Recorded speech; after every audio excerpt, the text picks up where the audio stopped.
Welcome to the Slut Next Door podcast, where we dive deep into desire, unravel kinks and fetishes, and explore the deliciously naughty side of self-discovery.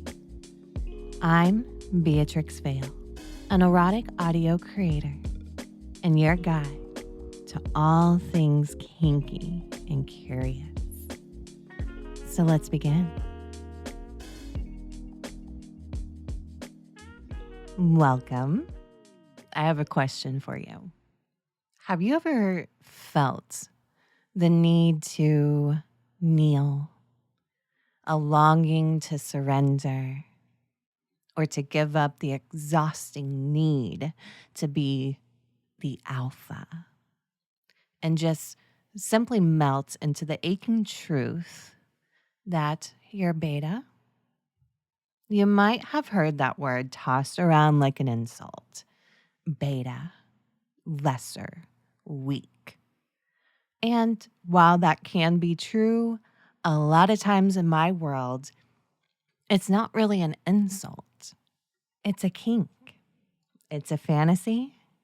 It's a role that some men crave more than anything else. So today, we're going to talk about it. What does it mean to be beta? Why do so many men need this? And why is it so fucking hot to admit out loud, to own it, to offer yourself up as less, knowing just how much that turns me on? But before we get into all that deliciousness, if you're enjoying these episodes, make sure you're subscribed. Tap that follow button, leave me a rating or a comment. Tell me your thoughts, your fantasies, your questions. I love hearing from you. And if you're hungry for even more, you can explore my audios, blog, and custom experiences at missbeatrix.com. That link is in the description of this episode. That is where all the good stuff is waiting for you. Now, let's talk about beta boys. So, what does it mean to be beta? You've probably heard that word before, and maybe even had it thrown at you like a slap, like an insult. It's the opposite of alpha, as people call it, second place, weak, or even soft. But what if I told you that's exactly the appeal? You see, the idea of alpha versus beta originally comes from a misreading of animal behavior. So, old studies on wolves in captivity that labeled some as dominant, others as submissive. But in the wild, these hierarchies don't even work the same way, and yet the language stuck. Alpha became the cultural ideal: aggressive, powerful, competitive. And then beta is the one who submits, the one that follows, the one that's not trying to compete at all. And in the mainstream world, beta is often used to shame men who aren't aggressive, who aren't loud, who aren't fighting tooth and nail to be at the top of the pack. But here in my world, being beta can be beautiful, even erotic, and powerful in its own way. Because when you choose it, when you lean into the surrender of it, the worship of the feminine, the acceptance of your softer, more obedient self, it stops being an insult and becomes a gift. It becomes something that makes me smile, turns me on, because I know just how deep that need runs in you. And of course, not every submissive man calls himself beta. Some prefer good boy. Some crave even things that sting more. And some ache to be a sissy slut. But for the men who just love the word beta, There's something so raw about that admission of being underneath, not the king, not the winner, just the one that serves. So you might be wondering, why would a man want this? Why would he want to call himself beta? Why would he ache to be beneath, to surrender, to let go of the so called alpha ideal the world has shoved down his throat his whole life? And it's simple, really, because for some men, the greatest relief, the deepest pleasure comes from letting go of the burden of dominance. So all day long, the world tells you to compete, to conquer, to chase success, power, control, be the boss, be the leader, take charge, always be strong, never soft. But what happens when all of that becomes exhausting? When that weight of performance, of expectation becomes too heavy to hold? For some men, submission becomes the escape. The surrender becomes the freedom. And calling yourself beta, admitting that you're not the one in control, can feel like a release. But there's more to it than just relief. For a lot of betas, it's not only about giving up power, it's about the shame of it. That delicious, aching humiliation of being seen as weaker, lesser, and small, because shame can be erotic. And we have discussed that already on this podcast. So, like when I call a beta, a man that wants to be called beta, when I call him my beta boy or my pathetic little cuck or my weak, needy submissive, I am seeing him for what he is. And when I name it out loud, it hits something deep. That little part of him that feels exposed, vulnerable, and helpless. And that helplessness, that humiliation, that then turns into heat, into arousal, into need. And some men, they crave to be beta because they want to worship power, and especially to kneel before the feminine, to adore, to serve, to please. And the more they're reminded of their place beneath and always beneath, the harder they ache to please. And sometimes it's simply about masochism, not just physical pain, but emotional masochism. So the desire to be degraded, belittled, and put in your place, and to love every second of that. Now, before we go even deeper, let me slip in a little something I think you'll enjoy. My website has been completely redesigned. So if you have not visited missbeatrix.com, now is the perfect time to explore. You're going to find all my erotic hypnosis files. You'll find where to find them free, the public ones, and you'll find where to find them, the premium ones that are either behind my subscription wall or on clips for sale or I want clips. You will find my blog where I am in the process of laying out this podcast, announcing things that are important. There's going to be lots of things there, so stay tuned for that. Everything is laid out to help guide you deeper into your own desires and into mine. So again, that's missbeatrix.com. Go ahead, take a peek, and let's get back to where we left off. Now, I want to share something very, very special with you.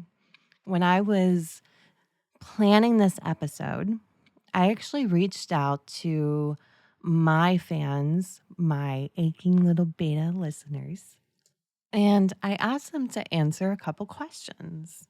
So I asked the following questions. What does it feel like when you're called beta? Why does that word turn you on? And what does it mean to you deep down when a woman sees you as beneath her? And the responses I received, oh my gosh, they were so honest, raw, and beautiful. So many of you were brave enough to share your thoughts with me anonymously, and I thank you so much for that.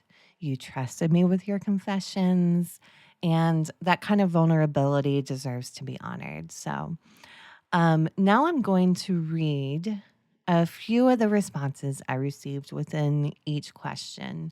Each one is anonymous, but each one is powerful in its own way. And I did this because I wanted to bring along the why.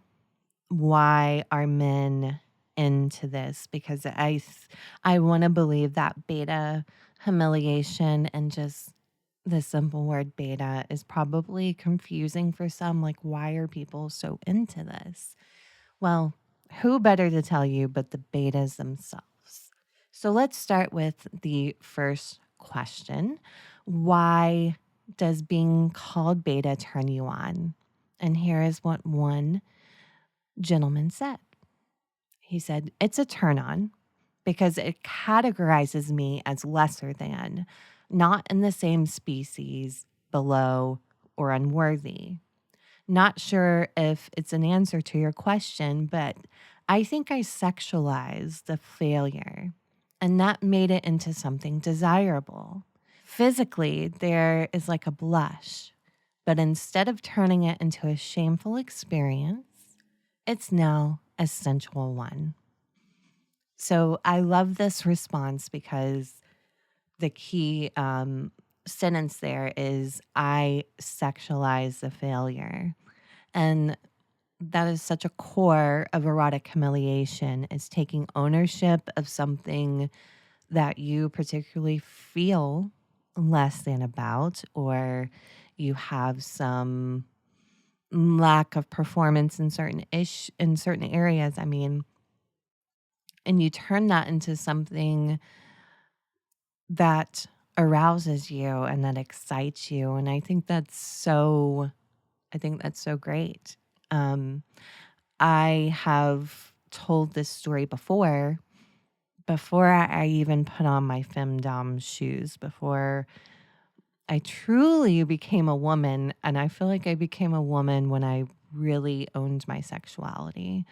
Um, but before then, I had a journey of coming to my slut side. It's a big reason why I called this podcast The Slut Next Door, because I'm very proud to call myself a slut. That was a journey for me to get there. I had to look at this sexual beast inside of me that felt a lot of shame for being so loud and being so needy. And it became something that I eroticized. I was such I was such a horny woman. I don't know how else to put it. And I was craving, it was a need to explore that side of myself. And there was a lot of shame with that. And so eventually I owned it. And so your response made me think of that, taking ownership of something that I felt shameful about. It's wonderful. So let's hear from another beta. For again, the question is, why does being called beta turn you on? This person said, because being considered sexually inferior is a masculine taboo. Because accepting that label gives me permission to give up my role as a sexual instigator. Kind of like being in a waltz, where I'm allowed to give up the lead in the dance. I thought this response was so well said. For one, they brought up the taboo, and I think that is a piece of it for a lot of men. What kind of maybe drives it, because there's so many societal pressures for men to be the one in charge, to be masculine and hard and, all that stuff. And, in beta type content, you're not expected to do anything masculine. So it is pretty taboo in that way for a man to give the woman the lead spot to submit. That is in itself taboo. And I thought the sexual instigator was very interesting too. It's often thought that men are the sexual instigators. And when you're beta, you don't instigate anything. You just do what you're told. So I love that. And of course, the comparison to the waltz, beautiful. Now, I included this response because it was straight to the point. And this also was to give you different insights into how different fans of beta content are, and to hear their reasoning and their whys. So again, the question was, why does being called beta turn you on? And this man said, because it is the truth, period. So you can see this man knows at a very deep level that he is less than, and he's owning it. And I think that's beautiful. So the next question I asked was, how does it feel when a woman sees you beneath her? And I have some really fascinating responses here. So one person said, day to day, it's not something I care about, as I'm gender neutral in terms of equality. In sexual terms, it isn't about being beneath a woman. It's more about being excited by the perception of her having more sexual ability and experience than I do. My beta tendency isn't about the mental abuse of being beneath someone. It's about mental domination and submission. There is a big difference in my mind. You can be dominant or submissive while still being equal. So, to answer the question more directly, it does not feel good when anyone sees me as beneath them. However, when I'm sexually dominated, there is a tickle sensation throughout my body, like a sex shiver along my spine. I suppose it's the release of endorphins from my brain doing that as I progressively lose control. It's very addictive and pleasant. It's similar to mild edging without the stimulation of genitals involved. So, what I loved about this response, because I do feel the same, I I believe that a dominant and a submissive are essentially equal, because I do find value, even if I'm pushing you down, deflating your ego as hard as I can, calling you the meanest names. Even though I'm doing these things, I still see you as a valuable person. And the same thing happens with beta. Although I'm saying you're beneath me, it's more so just putting you in your place. It's not that I think you're a piece of shit and you should just give up. It's a playful thing. It's power dynamics is what it is.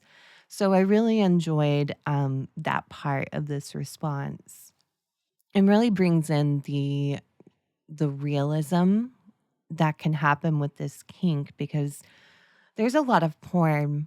I think if you were to take a look on a popular porn tube site and you looked up beta, you're going to see a lot of, fuck you loser, you're nothing, blah blah blah. And that's well and good. That makes for great content for some. But for some people that are more in tune with their emotions, it's like, I don't just want anyone to say that. I want a woman that I choose to say that about me. So let's move on to our next response. Again, the question is, how does it feel when a woman sees you beneath her? This person says, it excites me to be objectified by women in any way, but even more so when I'm found lacking, because it validates my own feelings of inadequacy in a body positive way, paradoxically enough. It's satisfying to have feelings of inadequacies that I've internalized, reframed in a way that still acknowledges me as a being that needs his body to be seen and sexualized by the opposite sex. I love this response. Um, I believe that, and just in my experience, just kind of playing around with betas, that last sentence, being sexualized by the opposite sex. So if you do have, let's just say, you do have a smaller penis, you know you can't last in bed, whatever else that makes you feel mm, inadequate. When you are able to have a sexual experience with someone that knows how to reframe those inadequacies in a positive sexual way, I mean, come on, because it's really, and I find this a lot when I make beta content, a lot of times I'm just speaking the truth because it's a funny thing sometimes. And I'm sure we talked about this on the small penis humiliation episode.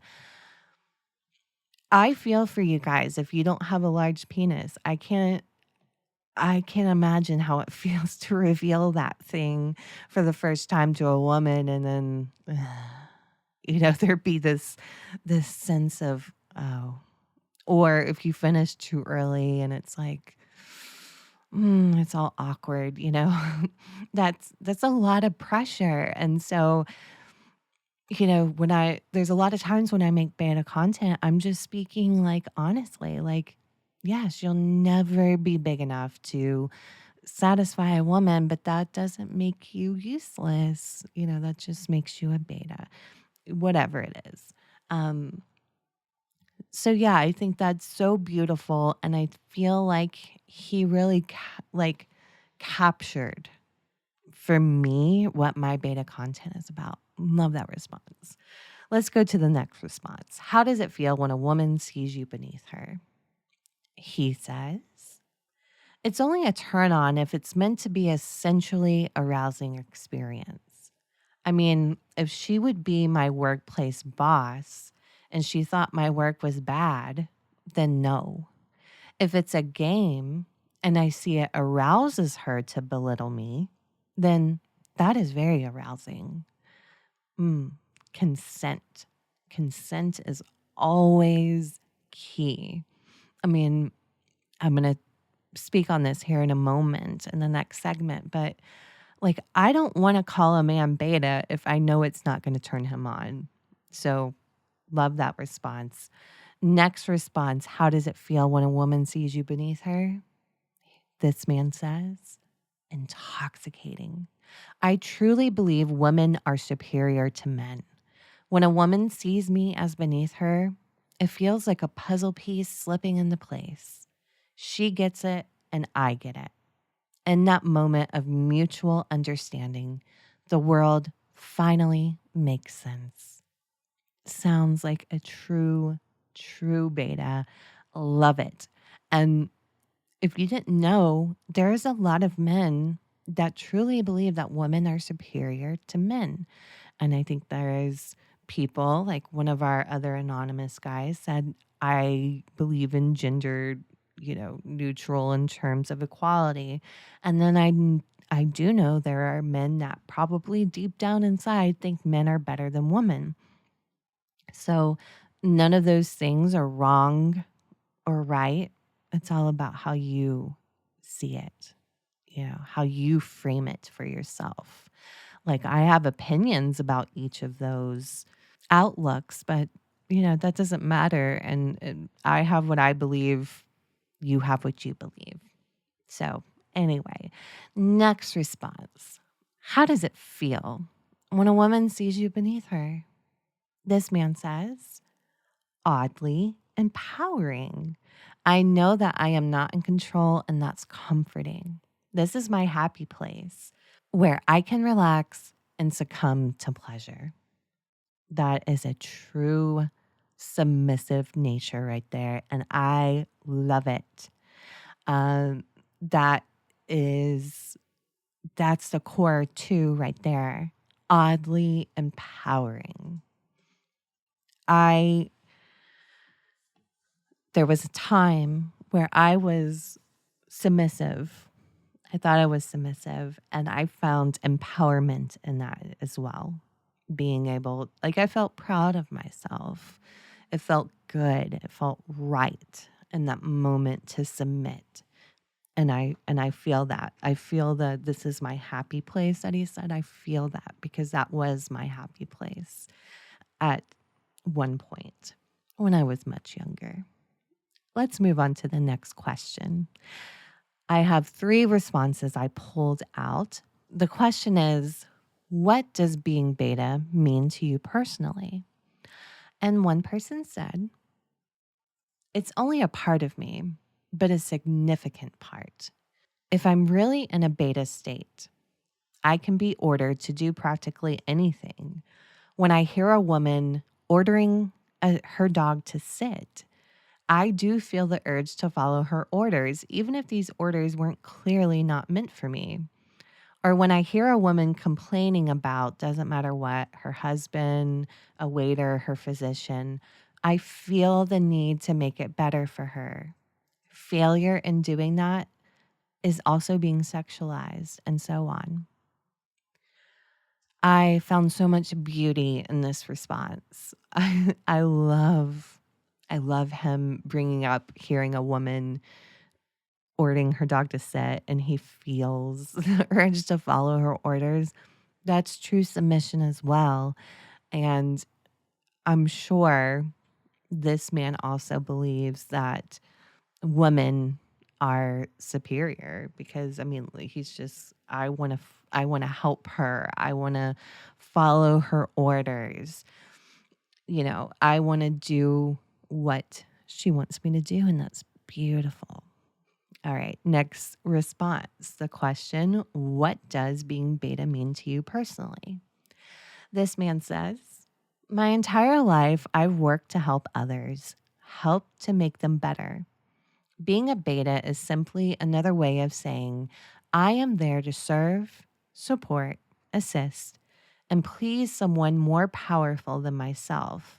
In an effective dynamic, the alpha can communicate their desires so that I can better serve and please her. So here you have someone who just loves to serve, loves having that purpose, and there is no weakness. I feel like that's a misconception. There's no weakness there. Now we can tease that the weakness is there, but they are finding empowerment and purpose and fulfillment and serving. And that's beautiful. Next response to the question, what does being beta mean to you personally? This man says, being a beta is a lifestyle of commitment and trust. Each moment of relaxation is handed over to mommy for her discretion, where I get the privilege of following her divine commands. Now, this anonymous beta is obviously a beta of Beatrix because you can see he is handing everything over to his mommy Dom, me, having the privilege to follow her divine commands. You are sucking up and you are earning brownie points, and I'm not mad at that. I do love that you said relaxation. You feel a soothing feeling when you hand over control, when you follow commands. That's truly being a beta. I hope that you guys enjoyed those anonymous responses, and it kind of helped paint the picture of what it means to be beta, why men are into it. I feel like these men did such a beautiful job painting that picture, giving their vulnerable responses. And I want to thank them one more time for taking the time to really give us an insight into this particular kink. Now, before we close, I want to share a little bit of my own heart with you. So, you've heard what it means to be beta and why so many men crave it. But what about me? Why do I love playing with beta boys so much? Here's the truth. I think beta males are absolutely adorable. There is something literally so sweet about that craving, their need for attention, their adorable hunger to be seen and put in their place. Ugh, I can't tell you how much I love giving a good beta boy the attention he aches for. And here's the thing though, too, is I don't just give them attention, I give them purpose. And to explain myself a little bit, see, I'm a little sadistic. I I love teasing. I love power exchange.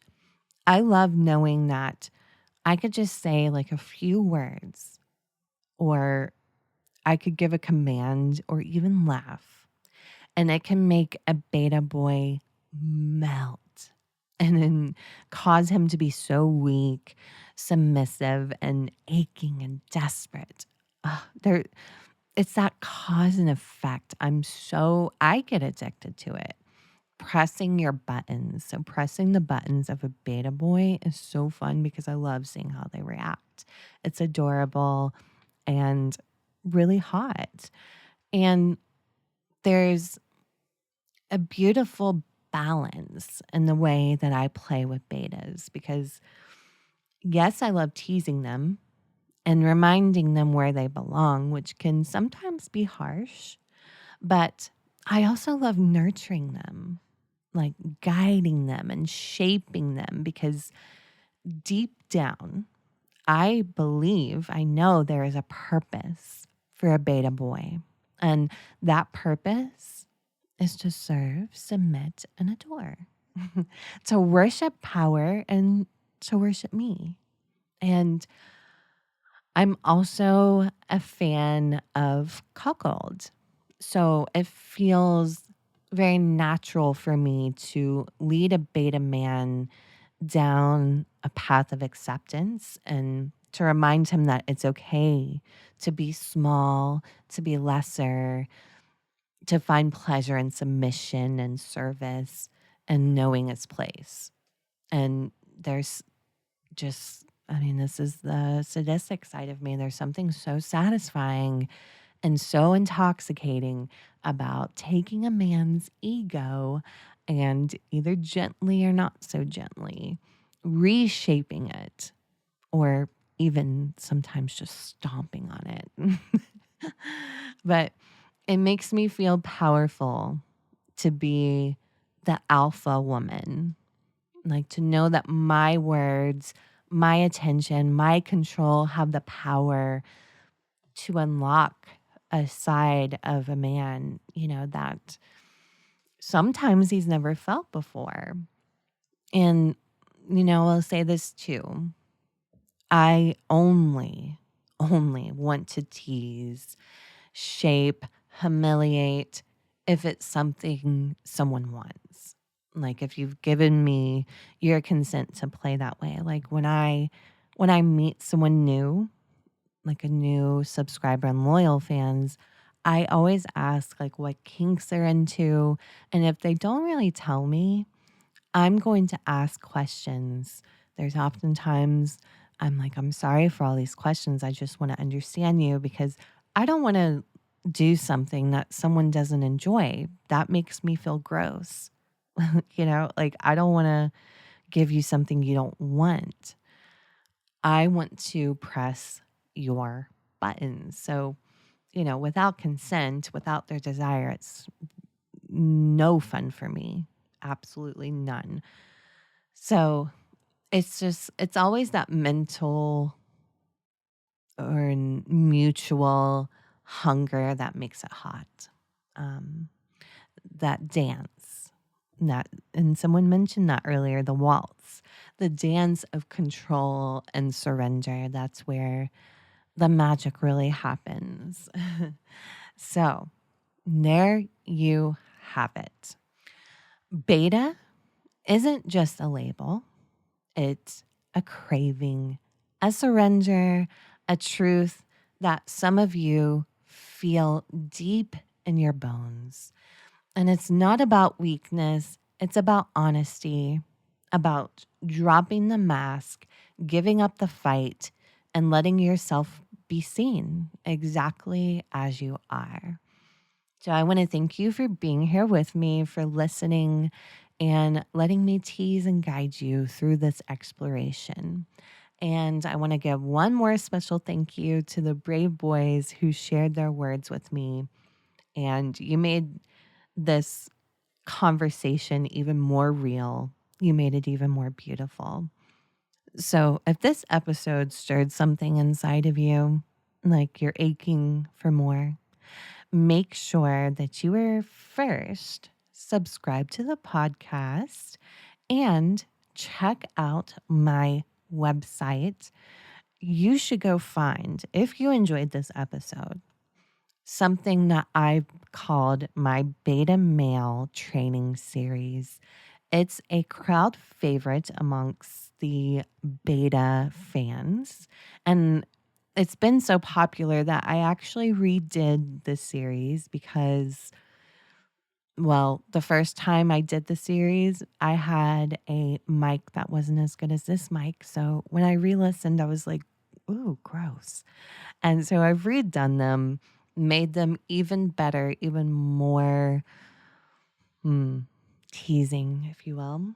And then also, I'll have to add in there if you are a fan of this podcast, as in this episode, particularly about beta. Another crowd favorite are my beta virus series. I have a beta pre-jack loop. I have a beta virus upgrade. And here soon, of the date of posting this podcast, next week I'm going to have a beta virus hypnosis. So all that to say, I have tons of beta content for you to explore. If you haven't heard it and you love being called beta, definitely check it out. But until next time, stay soft, stay hungry, and remember your place, beta. And that's a wrap for this episode of The Slut Next Door, where we dive deep into the raw, unapologetic truths of human desire. If you loved what you heard today, make sure to subscribe and turn on notifications so you never miss a juicy moment. Want to connect with me outside the podcast? Click the link in my bio, where you can find lots of juicy content and options. Until next time, I'm Beatrix Vale, your Slut Next Door, and I'll see you in the next episode.